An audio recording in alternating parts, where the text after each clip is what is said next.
masuk ke materi, sebaiknya kita mengetahui tujuan dari pembelajaran pada 4 bab yang akan kita bahas ini. Pada bab 20, tujuan pembelajarannya adalah untuk memahami pentingnya pengukuran dalam mengelola dan mengembangkan tenaga kerja, serta mampu menerapkan metode pengukuran yang efektif. Pada bab 21, tujuan pembelajarannya adalah untuk mengeksplorasi hubungan penting antara profesional sumber daya manusia dan pelatihan eksekutif, serta memahami bagaimana kemitraan tersebut dapat memperkaya pengembangan eksekutif.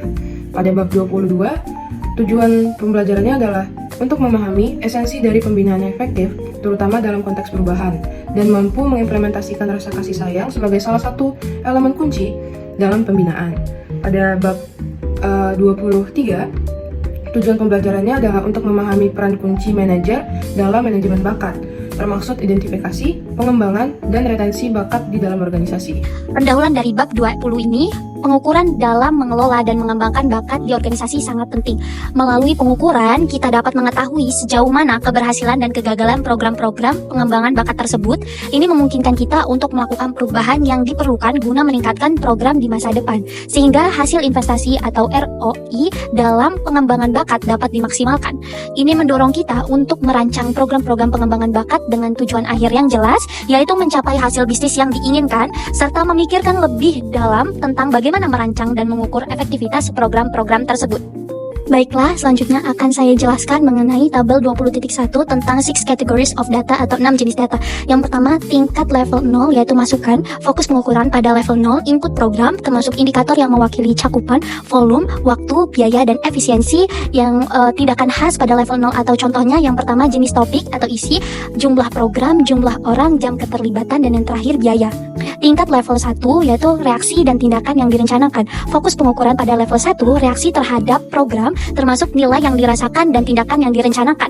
Tindakan khas atau contoh dari level 1, yang pertama relevansi, yang kedua pentingnya, dan yang ketiga kegunaan, yang keempat kelayakan atau ketepatan, dan yang selanjutnya nilai untuk menggunakan, dan selanjutnya motivasi, yang terakhir direkomendasikan kepada orang. Selanjutnya ada tingkat level 2 yaitu pembelajaran. Fokus pengukuran pada level 2, pengetahuan yang diperoleh, mempelajari bagaimana mengembangkan konsep dan cara menggunakan keterampilan dan kompetensi di tempat kerja. Tindakan khas atau contoh dari level 2, yang pertama pembelajaran, yang kedua pengetahuan, yang selanjutnya kapasitas, kompetensi, kepercayaan diri, dan yang terakhir kontak. Dan selanjutnya ada tingkat level 3 yaitu aplikasi atau penerapan. Fokus pengukuran pada level 3 yaitu penerapan dan penggunaan pengetahuan, keterampilan, dan kompetensi di lingkungan kerja, termasuk kemajuan dengan implementasi. Tindakan khas atau contoh dari level 3 yaitu aplikasi atau penerapan, yang pertama tingkat penggunaan, yang kedua penyelesaian tugas, yang ketiga frekuensi penggunaan, yang keempat tindakan yang diselesaikan, dan selanjutnya keberhasilan dengan penggunaan, hambatan untuk penggunaan, dan selanjutnya penggerak untuk penggunaan, dan yang terakhir keterlibatan karyawan.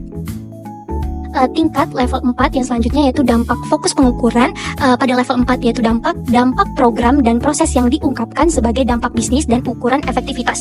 Tindakan khas dari tingkat level 4 atau contohnya yaitu produktivitas, pendapatan, kualitas, waktu, efisiensi, kecelakaan atau insiden, yang selanjutnya retensi, dan yang terakhir kepuasan pelanggan. Dan tingkat level 5 yaitu level yang terakhir atau return on investment, yaitu fokus pengukuran pada level 5 yaitu perbandingan manfaat moneter dari program dengan biaya program. Dan tindakan khas atau contoh dari tingkat level 5 atau return on investment, yang pertama yaitu rasio manfaat biaya atau BCR, dan yang kedua ROI atau return on investment yang bentuk persentase, dan yang terakhir periode pengambilan modal. Baiklah, itulah tabel 20.1 tentang 6 categories of data. Data dalam tabel tersebut mengikuti alur logis atau rantai dampak dari partisipasi peserta dalam program pembelajaran. Yang pertama yaitu input pada tingkat level 0, yang kedua reaksi peserta pada tingkat level 1, dan yang ketiga akuisisi pembelajaran pada tingkat level 2, dan yang selanjutnya penerapan pengetahuan dan keterampilan pada tingkat level 3, dan yang selanjutnya dampak terhadap organisasi pada tingkat level 4, dan yang terakhir yaitu kontribusi ekonomi atau ROI pada tingkat level 5. Merancang untuk hasil adalah memastikan program pembelajaran dimulai dengan tujuan jelas dan melibatkan semua pemangku kepentingan dalam siklus pengembangan bakat. Ini dilakukan melalui 8 langkah untuk memaksimalkan nilai pengembangan bakat. Langkah pertama, mulailah dengan mengapa, menyelaraskan program dengan bisnis. Langkah pertama ini menguraikan pentingnya memulai sebuah program dengan menyelaraskan dengan tujuan bisnis. Langkah pertama adalah memahami kebutuhan bisnis secara mendalam. Hal ini melibatkan mengidentifikasi masalah yang perlu dipecahkan atau peluang yang perlu dimanfaatkan. Misalnya masalah seperti pertumbuhan akun yang datar atau waktu pemrosesan Klaim yang meningkat bisa menjadi peluang untuk meningkatkan efisiensi dan kepuasan pelanggan. Selanjutnya, penting untuk menentukan ukuran bisnis spesifik yang ingin dicapai oleh program, seperti peningkatan perolehan akun baru atau penurunan denda ketidakpatuhan. Dengan memahami kebutuhan bisnis ini, program dapat dirancang untuk memberikan nilai yang sesuai dan menghasilkan dampak yang diinginkan. Ini penting terutama dalam program-program lunak seperti pengembangan kepemimpinan di mana dampaknya mungkin tidak langsung terlihat, tetapi dapat berkontribusi pada kesuksesan jangka panjang perusahaan.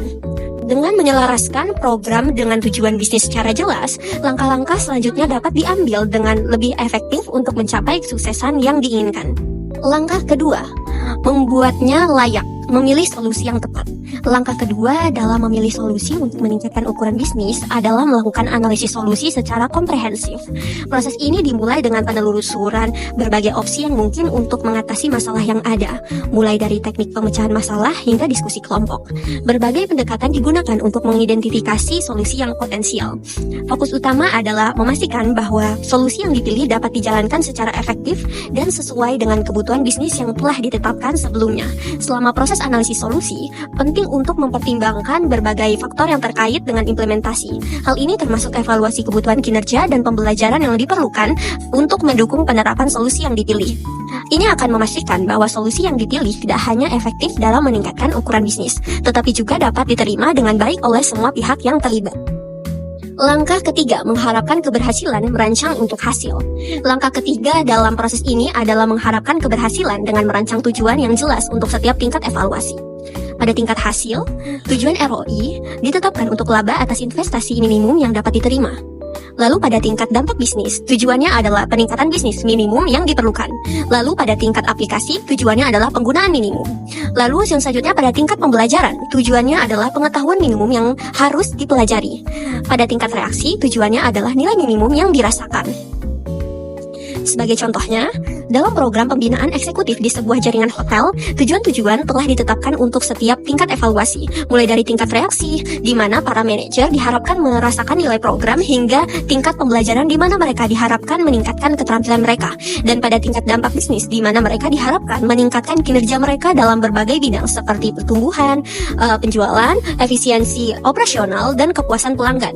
Tujuan-tujuan ini membantu memandu perancangan program secara keseluruhan, memberikan ekspektasi yang jelas bagi peserta, dan memberikan alat evaluasi bagi para pemangku kepentingan untuk mengukur keberhasilan program. Langkah keempat, membuatnya menjadi penting, merancang untuk masukan, reaksi, dan pembelajaran. Langkah keempat dalam merancang program pembelajaran yang efektif yaitu membuatnya menjadi penting dengan mengembangkan konten yang relevan dan bermakna bagi peserta dan organisasi. Hal ini melibatkan memastikan peserta merasa program tersebut tepat untuk mereka, hadir pada waktu dan tempat yang tepat, serta mendapat dukungan yang sesuai. Hal ini juga melibatkan pengembangan contoh, kegiatan, dan latihan yang mencerminkan penggunaan praktis dari materi yang dipelajari. Pengukuran dilakukan pada 3 level, termasuk penghitungan peserta, umpan balik pada proses pembelajaran, dan dampaknya pada peserta di tempat kerja. Pengukuran yang paling penting adalah sebagai berikut. Yang pertama, relevan dengan pekerjaan saya. Kedua, penting bagi kesuksesan saya. Ketiga, konten yang akan saya gunakan. Keempat, sesuatu yang akan saya rekomendasikan kepada orang lain. Langkah kelima, membuatnya menempel, merancang untuk aplikasi dan dampak. Langkah ini fokus pada pentingnya memastikan bahwa peserta program pembelajaran benar-benar menerapkan pengetahuan dan keterampilan yang mereka pelajari dalam pekerjaan mereka. Ini karena seringkali program pembelajaran formal gagal mentransfer pengetahuan tersebut ke lingkungan kerja. Untuk itu, penting untuk mengumpulkan data dan melibatkan semua pemangku kepentingan termasuk peserta, manajer peserta, dan fasilitator. Dalam proses ini, para fasilitator dapat membantu menginspirasi, mendorong, dan mendukung peserta, sementara manajer peserta dapat memberikan dukungan sebelum dan sesudah program. Upaya kecil seperti menetapkan harapan dan memberikan dukungan dapat memiliki dampak besar dalam memastikan transfer pembelajaran yang efektif. Langkah 6, membuatnya kredibel, mengukur hasil bisnis dan menghitung return on investment. Langkah ke-6, menyoroti pentingnya mengukur dampak nyata program pembelajaran terhadap kinerja bisnis dan menghitung return on investment atau ROI. Ini melibatkan menganalisis hubungan antara program dengan tujuan bisnis secara kredibel, termasuk evaluasi hingga tingkat ROI.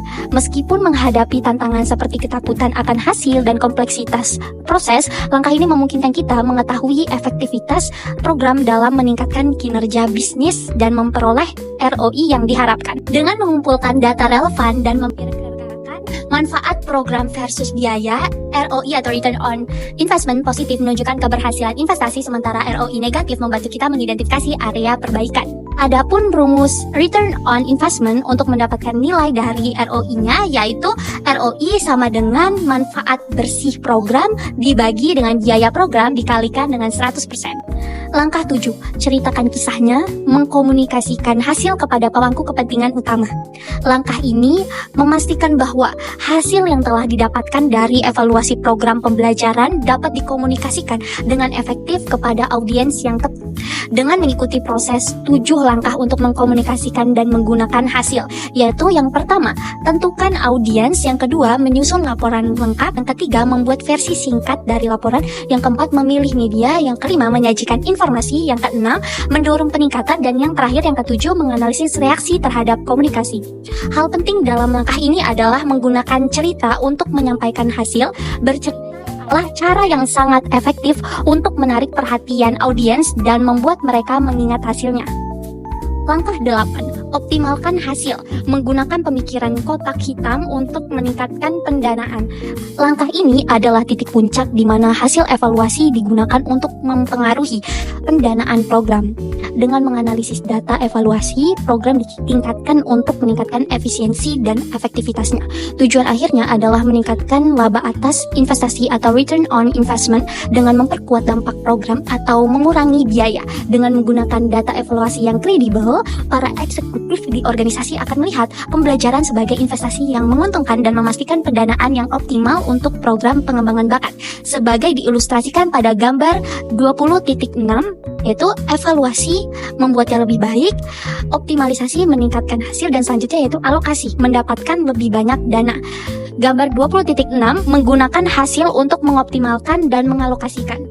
Ini adalah langkah terakhir yang memastikan bahwa program pembelajaran dan pengembangan bakat dilihat sebagai investasi yang menguntungkan, bukan sebagai beban biaya. Materi selanjutnya yaitu chapter 21 yang berjudul Memperkaya Pengembangan Eksekutif, Kemitraan Penting Antara Profesional Sumber Daya Manusia dan Pelatih Eksekutif. Terdapat 4 hubungan utama dalam kemitraan esensial profesional HR atau pelatih eksekutif. Yang pertama itu ada saling percaya dan hormat, di mana dalam pandangan Forrest harus ada rasa saling hormat dan kepercayaan intrinsik, di mana masing-masing pihak mempunyai kepentingan terbaik bagi klien dan tidak ada yang mau bermain-main atau terlibat dalam perilaku yang mempromosikan diri sendiri dengan mengorbankan pihak lain atau organisasi. Yang kedua yaitu kejelasan peran, tanggung jawab, dan tujuan kemitraan. Kejelasan peran penting agar setiap keterlibatan pembinaan berhasil. Mendefinisikan peserta dan kerangka waktu merupakan komponen penting dari kejelasan peran. Melalui perannya masing-masing, para mitra ini berkomitmen terhadap kemajuan eksekutif yang teridentifikasi. Yang ketiga yaitu batasan kerahasiaan yang jelas. Kerahasiaan harus selalu didiskusikan dan dipahami pada awal penugasan pengembangan eksekutif individu. Kemitraan penting antara pembina eksekutif dapat diuji di berbagai titik selama pelaksanaan pekerjaan. Misalnya, atasan atau eksekutif senior lainnya, atau mungkin bahkan anggota dewan dapat meminta informasi spesifik dari pelatih eksekutif yang berada di luar batas kerahasiaan yang ditetapkan. Permintaan tersebut mungkin melibatkan temuan tes yang digunakan. Sehingga, pelatih eksekutif harus mendiskusikan permintaan tersebut, namun tetap bersatu dalam komitmen mereka terhadap batas-batas kerahasiaan dan mengajukan permintaan tersebut dengan tepat. Yang keempat, triangulasi konstruktif, di mana mengacu pada aliran informasi jaminan yang dibagi antara profesional HR, pelatih eksekutif, dan klien. Biasanya aliran informasi ini menyampaikan masukan yang tepat waktu terkait dengan yang pertama, tindakan dan keputusan kepemimpinan orang-orang, yang kedua, sejauh mana upaya perubahan perilaku klien dirasakan dalam organisasi, dan yang ketiga, faktor bisnis lainnya yang mempunyai implikasi terhadap kinerja organisasi. Jadi melalui penggunaan triangulasi konstruktif ini, sejumlah pembinaan yang saling terkait dapat dikelola. Selanjutnya terdapat 4 dimensi praktik dalam kemitraan penting HR atau pelatih eksekutif. Yang pertama itu ada tindakan yang diambil dari dimensi GEMA. Tindakan yang dilakukan oleh mitra SDM dan pembina eksekutif dalam dimensi GEMA adalah sering mengingatkan atau mengulangi satu sama lain mengenai tujuan dari keterlibatan pembinaan. Yang kedua yaitu tindakan yang diambil dari dimensi jangkar. Ketika kemitraan penting ini terjalin, terdapat pengamatan bersama mengenai kemajuan klien yang menghasilkan peluang bagi mitra untuk membandingkan catatan mengambil tindakan yang membantu eksekutif untuk menginternalisasi atau jangkar. Kemajuan dalam cara-cara yang membuat perilaku baru menjadi refleksi. Yang ketiga yaitu tindakan yang diambil dari dimensi cermin. Tindakan yang diambil dari dimensi cermin yaitu mengangkat cermin secara tepat waktu untuk membantu klien melihat apa yang perlu dilihatnya agar efektif secara maksimal, seperti aktivitas dan tanggung jawab yang lazim bagi HR profesional dan pelatih eksekutif. Dan yang terakhir yaitu tindakan yang diambil dari dimensi percikan. Nilai kemitraan esensial HR atau pembina eksekutif juga ditingkatkan dengan tindakan yang diambil dari dimensi percikan. Secara khusus, melalui dialog yang berkelanjutan, para mitra ini dapat mengidentifikasi tindakan dan sumber daya tambahan untuk memperkaya pembinaannya. Misalnya, bagi para eksekutif yang perlu memberikan dampak lebih besar dalam presentasi di panggung formal, pengaturan dapat dibuat agar mereka dapat bekerja sama dengan pakar komunikasi yang akan menggunakan teknologi video untuk menghasilkan efek positif. Pada chapter yang ke-22, kita akan membahas tentang perubahan dan kasih sayang, esensi dari pembinaan yang efektif. Dalam dunia bisnis yang semakin kompleks, kemampuan untuk beradaptasi menjadi kunci kesuksesan bagi para pemimpin. Bersama, kita jelajahi lebih dalam tentang bagaimana pembinaan dapat membantu para pemimpin menghadapi tantangan yang ada. Dalam lingkungan bisnis yang berubah dengan cepat, para pemimpin harus bisa beradaptasi. Nah, pembinaan merupakan alat yang efektif untuk membantu mereka mengasah keterampilan kepemimpinan dan manajerial mereka. Fokus pembinaan bukan hanya pada pengembangan bakat individu, namun juga pada pencapaian tujuan organisasi secara keseluruhan. Sebagian besar pendekatan tradisional dalam manajemen menekankan pada pencapaian target dan ketaatan pada standar yang telah ditetapkan. Namun, pendekatan pembinaan dengan kasih sayang lebih menitik beratkan pada hubungan yang empatik dan mendukung. Ini melihat individu sebagai seorang yang memiliki potensi yang dapat dikembangkan, bukan hanya sebagai masalah yang harus diselesaikan. Dalam proses pembinaan, ada 5 fase penemuan yang harus dilewati. Yang pertama ada ideal self, yang kedua ada real self, yang ketiga menetapkan agenda pembelajaran, lalu yang keempat eksperimen dan praktek, dan yang kelima membangun hubungan yang resonan. Setiap fase memiliki peran penting dalam membantu individu mencapai perubahan yang diinginkan. Emosi yang memainkan peran penting dalam pembinaan yang efektif mengelola rasio antara emosi positif dan negatif dengan seimbang. Emosi positif membantu membuka pikiran dan memfasilitasi pertumbuhan individu, sementara emosi negatif dapat menghambat perkembangan jika tidak dikelola dengan baik. Pembinaan bukan hanya relevan bagi pemimpin, tapi juga bagi seluruh organisasi. Mengenalkan praktik pembinaan dengan kasih sayang dan membangun hubungan yang resonan dapat menciptakan lingkungan kerja yang lebih produktif dan berkelanjutan. Dengan demikian, pembinaan bukan lagi hanya menjadi tanggung jawab pemimpin, tapi juga menjadi budaya organisasi yang melibatkan seluruh anggota. Selanjutnya, chapter 23, The Role of the Manager in Talent Management atau peran manajer dalam manajemen talenta. Latihan manajemen penting untuk mempersiapkan manajer baru untuk menghadapi tantangan memimpin dan mengatur orang. Manajer harus bisa merekrut dan mempertahankan karyawan, menangani masalah, kinerja, dan memimpin dengan efektif. Dialog tatap muka yang terstruktur antara manajer dan karyawan kunci dalam membina hubungan yang produktif dan memperbaiki kinerja. Manajer terbaik bertindak sebagai pelatih kinerja, memberikan arahan, dukungan, dan pemecah masalah kepada karyawan mereka. Ekspektasi terhadap manajer berbeda-beda, namun manajer yang kuat dan terlibat dapat memberikan manfaat pada semua karyawan, kemudian meningkatkan kinerja dan kepuasan kerja mereka. Selanjutnya, bagaimana menjadi manajer yang bergaya pelatihan untuk karyawan berkinerja rendah. Manajer sebaiknya melatih karyawan sebelum masalah kinerja menjadi lebih parah dengan pembinaan yang terlibat, membantu mereka membuat rencana perbaikan, dan memantau kemajuan secara teratur. Akuntabilitas penting dan proses dokumentasi seperti VIP sangat membantu untuk memastikan tanggung jawab yang jelas. Masalah kinerja bisa terkait dengan kemampuan, keterampilan, atau motivasi dan harus diatasi secara tepat. Kinerja rendah harus ditangani dengan kepemimpinan yang tegas untuk memastikan kinerja tim yang tinggi. Selanjutnya, bagaimana menjadi manajer yang bergaya pelatihan untuk orang yang berkinerja tinggi. Manajer perlu memberikan perhatian khusus pada karyawan berkinerja tinggi dengan memberikan dukungan dan umpan balik. Meskipun mereka mungkin tidak memerlukan bimbingan intensif, superstar biasanya memiliki mentor atau pelatih yang membantu mereka berkembang. Manajer juga harus memantau dan memberi penghargaan kepada para superstar, serta membantu mereka mengidentifikasi peluang pengembangan karir. Penting bagi manajer untuk adil dalam memberikan pengakuan pada semua karyawan. sambil memastikan para superstar mendapatkan pengakuan yang layak atas kinerja mereka. Next, bagaimana menjadi manajer bergaya pelatihan untuk berkinerja biasa? Manajer perlu memberikan perhatian khusus pada karyawan berkinerja rata-rata dengan gaya pembinaan untuk meningkatkan kinerja mereka. Sarannya yaitu meliputi mengakui bahwa kecepatan tidak selalu lebih baik, memberikan perhatian ulang jika diperlukan, dan menggunakan metrik untuk memberikan umpan balik yang konstruktif. Manajer juga perlu menjaga keseimbangan antara produktivitas dan kualitas, serta membuat karyawan tetap fokus pada tugas mereka. Melalui pembinaan yang efektif, manajer dapat membantu karyawan rata-rata meningkatkan kinerja mereka.